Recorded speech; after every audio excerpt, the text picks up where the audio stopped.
Ladies and gentlemen, joining me on the line as he does every week on the show, he is from CinemaBlend.com. He's a hell of a good writer, and his name is Mike Reyes. What's going on, Mike? Not much. How you doing, man?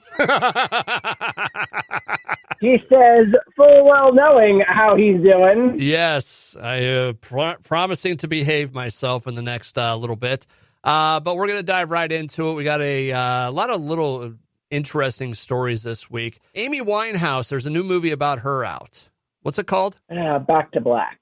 Back to Black. And Amy, she didn't die too long ago, right? If I remember 2011. correctly, 2011. Well, I should have known because, there's the title cards in the back at the end that are like, she died in 2011 because of alcohol poisoning, and she was 27 years old. She's part of the 27 Club. Yeah, she is. And that's just one of those deaths that it still saddens me, and I think that the wound is still pretty fresh to be doing something like this, if I'm being completely honest. Yeah, that's kind of what I thought when I heard you saying we were going to be talking about this. It seems like it's a little soon to go down this road, but that's neither here nor there. I mean, it happened. Someone wanted to do this. What do we think of this? It's not good. That makes it even worse. Someone's already claimed my reaction that I wanted to throw out there, because I literally told my wife as I got into the car to go to this screening, if this isn't good, I'm going to be referencing Rehab's chorus and just tell people no. And this is a big no times 3, my friends. Wow. Big no times 3. All right, if you had to sum it up in one, little deal, what would you say made it a no? It is all about melodrama. It feels exploitative, and it just goes so fast. It flies by this story so quickly that certain details aren't like there. At one point, she's having a discussion with her roommate, and it's like, okay, she moved out of her parents' house. We see this in another scene where we see her apartment with her talking to her dad. But I didn't know about this roommate until all of a sudden, boom, roommate shows up in a conversation. It's like, wow, you weren't even introduced earlier in this movie. And then we never see her again. And this movie is supposed to be about, at least from what I remember in the trailers, it's like they're basically hyping this as the recording of Back to Black, which is like out of the 2 albums that Amy got to complete, that was the hit maker for her. And it doesn't get to Back to Black until a good portion of the movie's running time. And then even when it gets to that point, it's very quick. Like, you see her recording a little bit of Back to Black and a live performance of Valerie on the radio, and that's it. All right. Like, they mentioned Mark Ronson, but she's not. They decided to cut the scenes with Mark Ronson in them. Like, they went as far as casting, shooting them, but they ultimately cut them. And it's like, okay, but that was one of her big collaborators, if I'm remembering correctly. Why wouldn't you have that in there? And I mean, it just got to the point where I was so petty that there is this scene where she's leaving London and she's going to New York. And you see the reflections of the places that the gigs that she played in these different, the different bars that she played and where she met her future ex-husband. And the reflections are shown the wrong way in the cab window. You're seeing the text perfectly like normal, instead of just the way you would see it flipped. Yeah. So like, a mirrored effect. And it's like, wow, just... All right. It's an estate-sanctioned biopic, and I did not like this. All right. Mike Reyes from CinemaBlend.com joining me on the line to talk about movies. So the Amy Winehouse one, not recommended. What are the other movies coming out this weekend? We have not checked it out yet, but If is coming out. This is the Imaginary Friends movie from Ryan Reynolds. Yeah, Ryan Reynolds home for Imaginary Friends. You've had an interesting take on this leading up to it, where I feel like you already want to not like it. It's not that I don't want to like it. It's just I'm very skeptical of this movie because it just looks like it looks. If you go the wrong way with a kids movie like this, it gets to be sappy and cloying and very. I'm kind of afraid that that's where this is going to go. Also, it's just that they're really hyping up all of these celebrity voices in the cast, and it's like I get that I get that we kind of have to. We feel like we have to do that with kids movies now, but it's like, come on, man, give me something to latch onto here. And it just, I just have seen the trailers. I haven't had a good feeling about it yet, and I think just to put this out there, like you usually give a lot of movies more of a chance than they probably deserve. Like you're like, I'm going to give it a chance. We're going to see what happens. This one, you seem to like begrudgingly want to give, like you don't want to like this. No matter how I feel walking into a movie, I will give it a chance. Yeah. Especially because I walked into Back to Black with similar feelings. It's like the moment they announced that this was happening and that they had cast the role, it's like, this is too soon. Okay. It feels so gross. And I mean, that's okay. That's neither here nor there. The movie was made. I can't blame people for wanting to tell this story because that's relitigating Amy Winehouse's life. I mean, there was already a documentary. Yeah. And we're close to the release of that documentary. So that's even doubly early to be doing this movie. And I just feel like if you can't do it better than the documentary, if you can't try to find some sort of creative but thoughtful way to show this story instead of a huge melodrama where you're portraying your subject as a wounded bird, I'm not in on it. So going back to If for a second, I was looking over the cast list because you're right. There is a big cast. There's Steve Carell, Phoebe Walker-Bridge, Emily Blunt, Matt Damon, Jon Stewart, Sam Rockwell, Sebastian Maniscalco, Bradley Cooper. Louis Gossett Jr.'s final role. Louis Gossett Jr. The one that sticks out as funny because of the Deadpool connection with Ryan Reynolds is Brad Pitt as Keith in Invisible IF, an invisible imaginary friend. So you totally just spoiled that for me because I had heard that there was a big reveal for that, but didn't know what it was. Yeah. And there you go, folks. Sorry, that's on the Wikipedia page, but not too much about the actual plot. But I will say this: we won't go through the entire backstory of how you came to this, but I kind of liked what you think is going to happen in it. Yeah. So, spoiler. Well, not so much spoilers for people. It's just your theory. Yeah, it was. I saw a couple things, put two and two together, and the trailer does not show Bee's dad at all. It doesn't show because apparently John Krasinski plays her dad. Yeah. It does not show him at all. So we've been seeing Ryan Reynolds talking about my kid can see this, my kid can do that. And seeing that John Krasinski was playing her dad, I had a feeling that Cal, Ryan Reynolds' character, was going to be an imaginary friend. And I still kind of stand by that because it's like, hey, neighbor who can see ifs. It's like, what if he is an if? And he's maybe a bridge if or like an if that's out there to help people find ifs. I don't know. What if he's the if? I mean, maybe. We don't know. And I will eventually see this film. I was thinking about going tonight because we're recording on a Thursday, and I like to try and get things in before we go. But then another big pop culture thing that's kind of happening this weekend is Bridgerton season 3, part 1 is premiering, and my wife is going to be seeing it. And I even told the editorial staff, it's like, my wife is probably going to draft me into watching this. So I've seen the other seasons. It's okay, whatever. Like, yeah. It's a hot topic. I'll keep an eye on it and see what I can write. And then I start talking to her. It's like, so I don't know if I'm going to go, see If tonight, blah, blah, blah. Do you want to go? And she's like, but Bridgerton's starting tonight. And you said you were going to watch it. And it's like, oh, I could always watch it tomorrow. But you know what? I couldn't put up enough of a fight to go see this, to really bend my back to see this. And it's nothing against the movie. It's just I'm not drawn in enough. Yeah. Not even with LCD sound system being used in the trailers. It's like, John, I still have issues with Quiet Place Part 2, sir. I thought you were fantastic, Jack Ryan, but. All right. Well, I will eventually have to catch up on this. I kind of hope your theory's right. I would be okay in a world if this is like kids' Fight Club. Fight Club with like a K written backwards. Baby Fight Club. So far, Fight Club, baby. And real quick, go back. What in the is Bridgerton? So before we go, too deep on that. I just want to say at the time of our recording, If has 58% on Rotten Tomatoes with 73 reviews. The consensus seems to be, their consensus is a sweet ode to rediscovering one's inner child. If largely works as an old-fashioned family entertainment despite an occasionally unfocused and unnecessarily complicated plot. That's kind of like my fears being confirmed. And Back to Black has a 37% with 101 reviews. Oh, boy. So, yeah, that the critical consensus on that is that it is a systematic approach to its subject story, an overdue, sorry, let me rephrase and reread.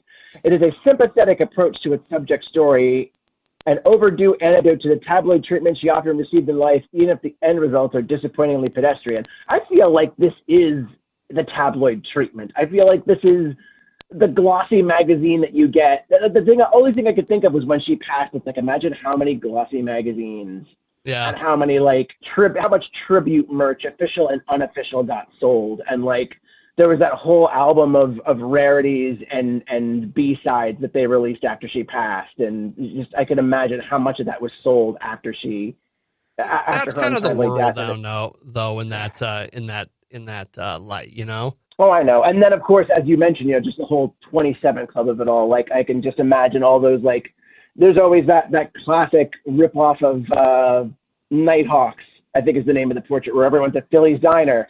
And it's like James Dean, Marilyn Monroe, and Elvis. It's like the whole Gone Too Soon Club. And the mythology just... Mike Reyes from CinemaBlend.com on the line with me right now as we talk about the world of movies.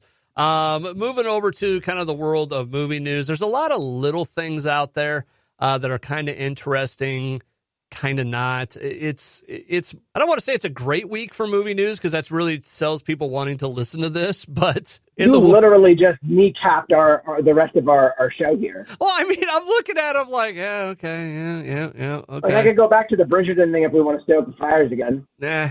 What? Real quick, what is it? So Bridgerton is a romantic drama on Netflix. It's been running for 3 seasons. It has a spinoff. It was co-developed by Grey's Anatomy creator and showrunner Shonda Rhimes, and it's based off of a series of books by, I believe the author's name, Julia Quinn. Okay. And basically, it's British Regency era romance. It's every season is focused on a new child in the Bridgerton family going into the dating season, and basically going and debuting as debutantes and finding a courtship, so that way they can go and get married and start these new lives. And it has been a meteoric hit. And spend lives. Yeah, get married, have babies, do the whole song and dance, and that's basically been a huge hit for Netflix. It is every bit as soppy and romance driven as you would expect, right down to orchestral covers of pop songs. Oh, there's Taylor Swift songs and all those, a whole bunch of others. I think there's a very interesting lineup that we've seen so far for songs that are coming this season. But yeah, that's basically it. It's dating season and family betrayals and secrets. It's probably a fine show. From what you just said there, I can't say that I'm very interested. Now, that's not to say that if I gave it a shot, it might be awesome, but yeah.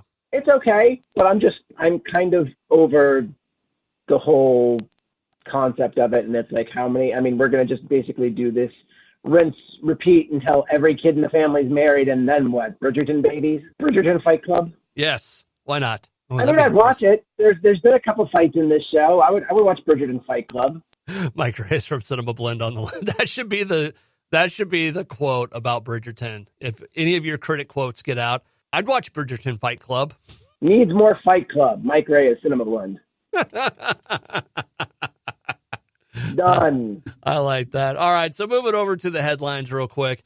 Like I said, it's just not. They're not bad stories. They're just not major stories. We got. Looks like we're going to get a couple sequels. It looks like we're going to get a sequel to Roadhouse and a sequel to Happy Gilmore, of all things. Yeah, well, that apparently has been teased for some time because Christopher McDonald, Shooter McGavin himself, was talking about some whispers surrounding that not too long ago. And then, this week has been upfronts for streaming and television networks. So they're basically announcing their slates of what's to come, mostly in TV shows, but Netflix has been throwing down, and I think Prime Video have been throwing down movies that are coming our way. And Prime confirms that Roadhouse 2 is a go, and I believe they said it was 80 million viewers. Now, this is one of those things where they don't tell you what that means, because I know there used to be a metric on Netflix where it was like the people who watched the first 2 minutes were technically counted as viewers. Yeah, it's kind of like the YouTube rules. Yeah. So we really don't know what that means specifically, but we just know that Roadhouse 2 is coming, and Conor McGregor may not be part of it. I know Jake Gyllenhaal's coming back, but Conor McGregor may not be coming back, and that's what makes me mad about this. Because, yeah, over 80 million, nearly 80 million viewers to date have watched this on Prime Video. There was a whole dust-up about whether it should have went theatrical or not, even though the director was like, yeah, this really should have went theatrical. And then Amazon was like, wait a minute, we gave you an offer to either make this movie with a lesser budget and go to theaters, or higher budget streaming, and you chose the higher budget. But besides all of that, this was enough of a hit that now it's time to possibly play ball again, and we'll have to see if Doug Liman, the director of this Roadhouse remake, comes back for 2. But Conor McGregor apparently posted the announcement on his Instagram and said, congrats, guys. Wish you all the best of luck with it. And I don't like that, because he was a living, breathing Looney Tune in this movie that did not take itself too seriously and was a total blast. I mean, you can go and listen to my review a couple of weeks ago on the show here on KGGO. But without Conor McGregor, it's like, how do you find someone equally insane? And does this mean that we could maybe have Conor McGregor collecting like a whole bunch of villains to become like the Sinister Six / Avenger style villains, all try and take down Jake Gyllenhaal's Elwood Dalton?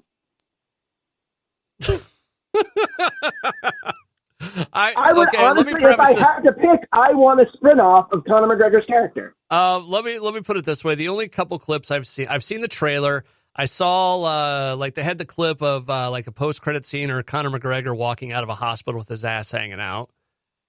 And that is a wonderful bookend to how they introduce him, bare-ass naked in Italy, getting chased out of an apartment because he slept with some guy's girlfriend. And she's all like, she's like waving to him, and like she's clearly missing that man. And he's just walking off, takes a phone call on the nude, steals some clothes. It's like, this, dude, if you watch it for anything, watch it for Conor McGregor just being unhinged, then the final fight. I was going to say the only other scene I've seen is the scene where they're in the boat. He's like, our own private octagon. He goes, who taught you shapes?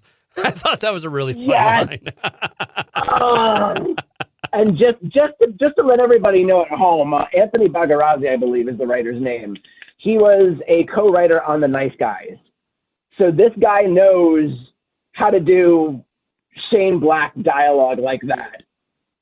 And I'm hoping he's back doing this new one too, because it just reminds me of the gag from Kiss Kiss Bang Bang. He's like, there were 6 bullets, I fired 4. Is that like 30%? Who taught you math?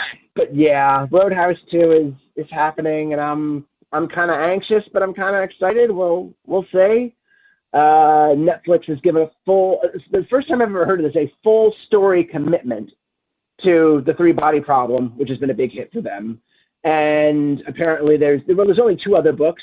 So the question is, are they doing 1 season for each book, or are they going to split it out into some other scheme? But it's basically they're all in on finishing that series, which is kind of funny because it's the guys that were running Game of Thrones, and they're actually working with material that was finished, and who knows if they'll rush this one too. Mike Reyes from CinemaBlend on the line with me right now as we talk about the world of movies. Happy Gilmore too. Yeah, we kind of touched on that. Are you excited about that at all, real quick? Outwardly, no. Okay. But at the same time, Adam Sandler seems to be in a good groove with Netflix, where like even if it's not a primo A+ vintage Sandler or like uncut gem Sandler, he seems to be having fun. Okay. I don't think he's just simply cashing in on it because like that gets pretty old pretty quick. And the man really hasn't had a payday slump that I know of. I mean, he may have had a couple of projects here and there that were like, but yeah, I don't think he's ever really been in like actor's jail or like at a point where he's finding it hard to get work. Okay. So I think if he really didn't want to do this, I think he would very easily be able to tell Netflix, especially because he was one of Netflix's first like real collaborating stars. Like when he made that deal for Ridiculous Six, that was no one could have seen that he would get to the point where it's like Hubie Halloween and Spaceman and all these other and Hustle. Yeah. Where it's like I think it was simply like a 2 or 3 picture deal at first, or it was something small. And you go back and look at that, like we're almost on I want to say we're almost at 10 years past Ridiculous Six. Yeah, wow, we're almost at 10 years since Ridiculous Six. So for about a decade, Adam Sandler has been working with Netflix, and a lot of stuff's come out of that. Huh. Wow, I didn't know it was that long. That's crazy. Yeah, I mean, I've never seen Ridiculous Six myself, but I mean, I'm just looking over his Wikipedia right now. So you start at that point in 2015. He had Ridiculous Six, The Do-Over, Sandy Wexler, and then he had other projects with Netflix that weren't necessarily Happy Madison, but he was in them, like the Meyerowitz Stories, New and Selected, The Week of, Murder Mystery, which became a huge hit, Hubie Halloween, Hustle. Which Hubie Halloween is surprisingly good. Hubie Halloween's hysterical. I think it is a nice, good-natured, like silly Halloween movie that we could always use, and it's just silly enough that and of course you've got young characters in there too, and it's like I like that he isn't trying to be the old man where it's like, you kids don't know comedy. It's like he's got younger and older actors working with him still. Yeah. And I mean, to that point, he was even in a movie with his daughters. You're so not invited to my bat mitzvah. And one where it's not just his daughters are in there because he loves to cast his daughters and his wife, which they're all talented. They're all funny. So why not? Yeah. But, to have a movie like that where he is playing the dad role, but he's not just, he's not standard dad. He's actually really funny in the arguments he has with his daughter in there. Like, he's just done so much with the platform that he may be one of the most successful stars that have worked with Netflix. All right. Mike Reyes from CinemaBlend on the line with me right now as we make our way through it. Looks like Reese Witherspoon and Will Ferrell going to team up. I'm actually really into that. Those are two people I really like.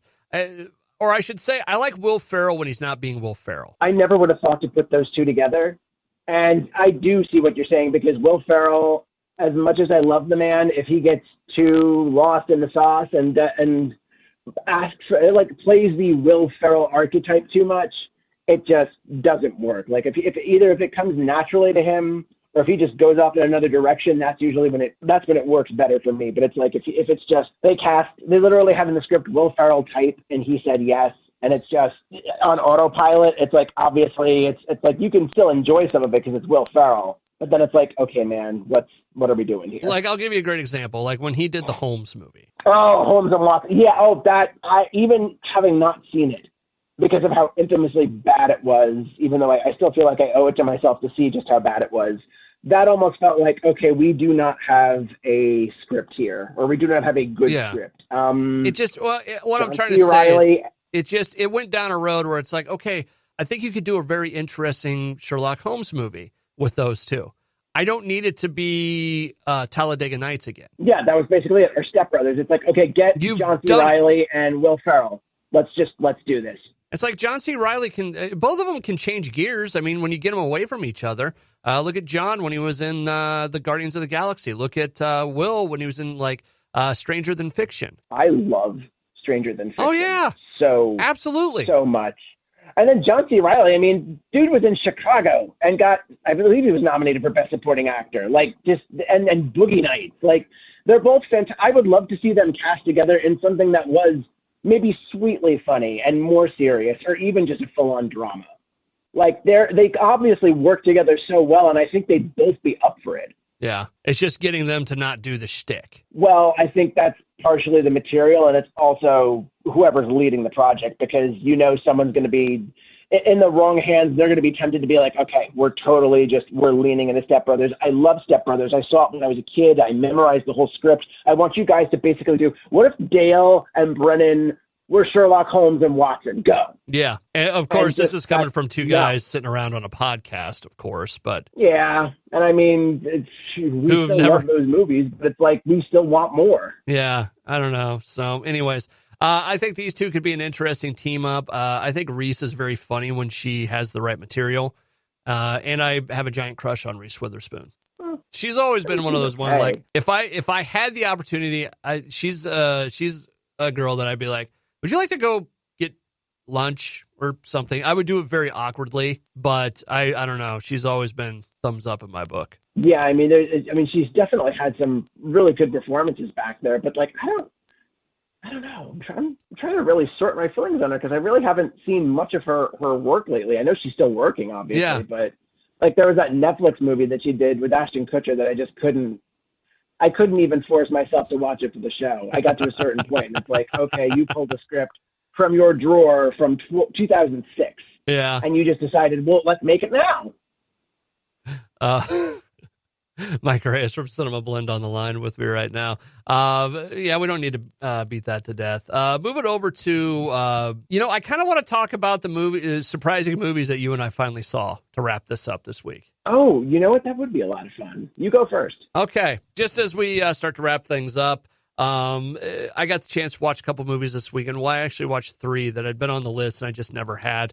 I watched the 2 sequels to the Planet of the Apes movies, and I watched Iron Claw finally. Yeah. Oh, and just to clarify, you watched Dawn and War for the Planet of the Apes, which are the sequels to Rise. Because when you say the sequel to the Planet of the Apes movies, that's just kind of like, yeah, I know. You're opening up the internet to like, wait a minute, there were 4 sequels to Planet of the Apes in a reboot. I know it. I thought about it when I was saying it, and I just couldn't remember. Those are long titles, right? They're long. They're non-traditional, but I like them because they're clearly thought out and mean something. Like, even when you go to Kingdom of the Planet of the Apes, that is a title that is very loaded with meaning that you see come to fruition through the film.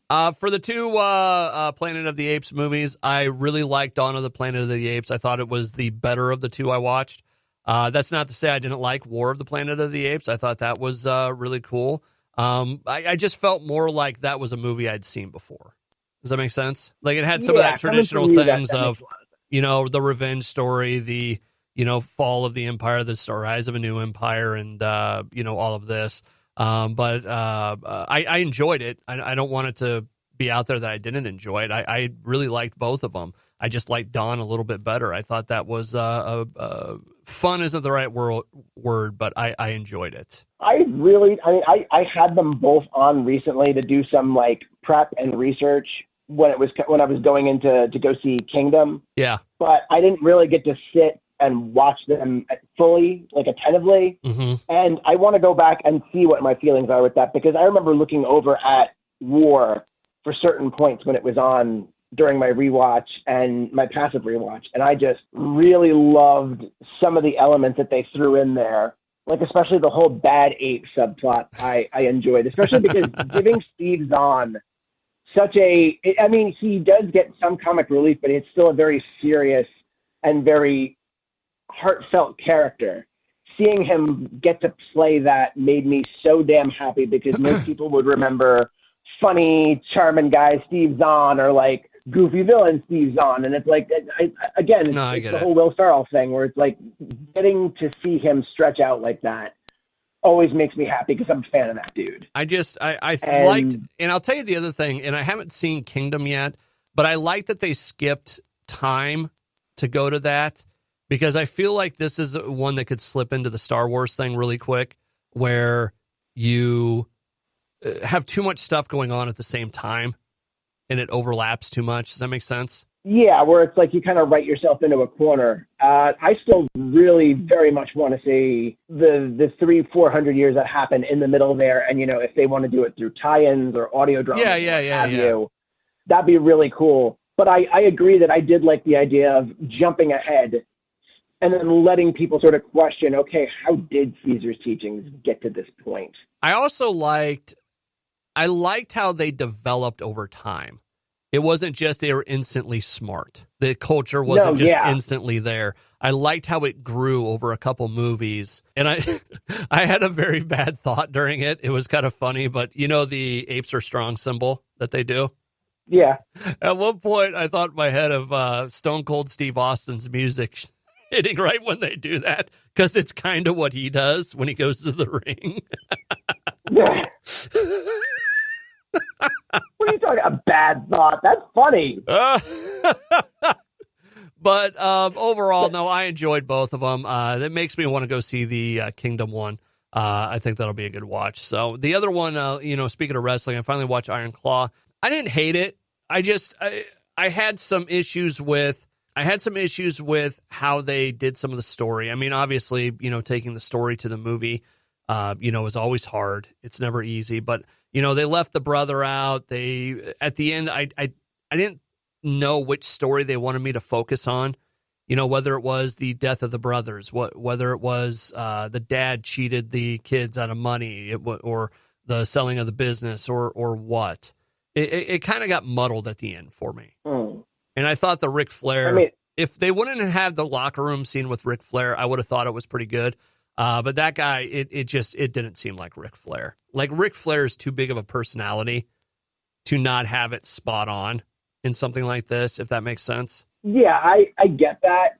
And I do agree that just even the Ric Flair sort of like show your side of Ric Flair kind of felt a bit out of place from what I remember when I saw the film last year.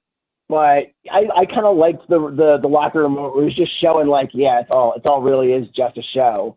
And it's not that much, he's inviting them out for a beer. And he got beaten senseless in that ring and is bleeding. It just really showed how at least in the film universe, how the Von Erichs were treating wrestling versus other people that were superstars. When they were I like that they never fully exposed the business side of it. And when I say that, I mean that there were parts where, they showed the backstage scene where it was, them talking about how stuff they were going to do. It was during one of the tag team matches where the brother was coming up for the first one.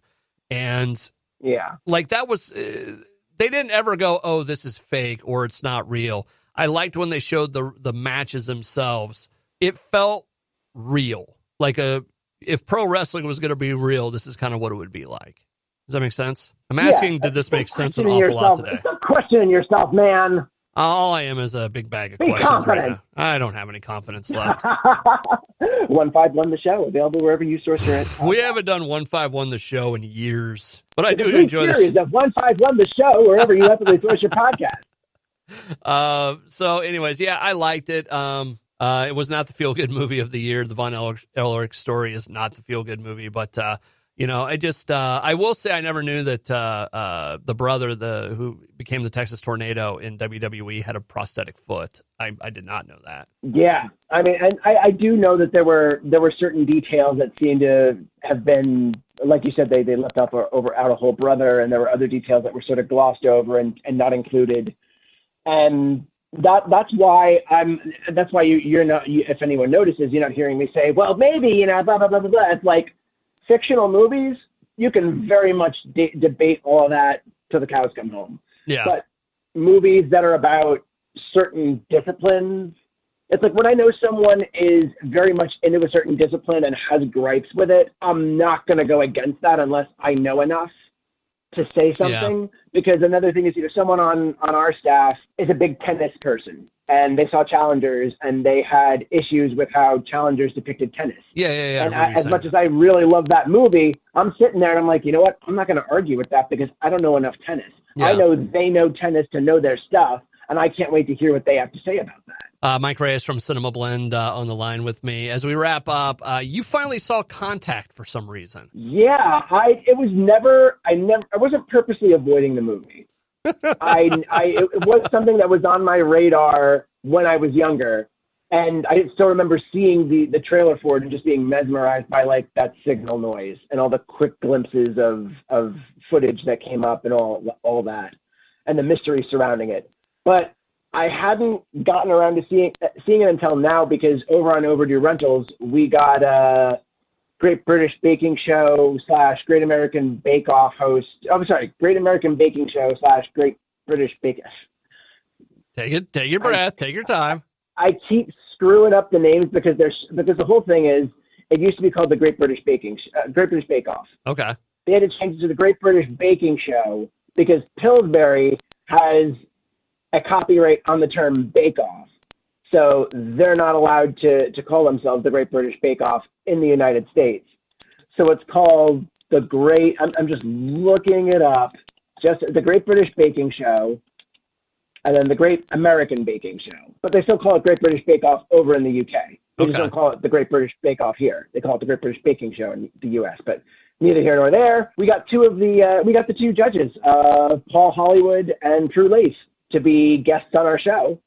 And they both had really great Overdue rentals. And in the case of Paul Hollywood, he chose Contact. Oh, and really? In the case of True Lace, yeah. And in the case of True Lace, we're going to have an episode on Chocolat coming up next week. Oh, cool. So, yeah, it was just so much fun to talk to them both about these movies. And I finally got to see Contact for the first time. I think one of the reasons I was holding off is because I wasn't sure if I wanted to read it first and then watch the movie or go the other way. But then once it came to this, it's like, okay, I have to watch it for the show. Obviously, my hand is down on this.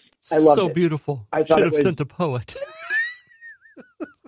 That was the gift that I used when I put up my reaction because I just really, this is one of my new favorite movies, and it may be my favorite Robert Zemeckis movie. Okay. Going back to it, I haven't seen it in a while. I saw it when it originally came out. I can't remember. I don't think I saw it in theaters, but I enjoyed it. It was a little slow moving at times for me, especially, when you're younger.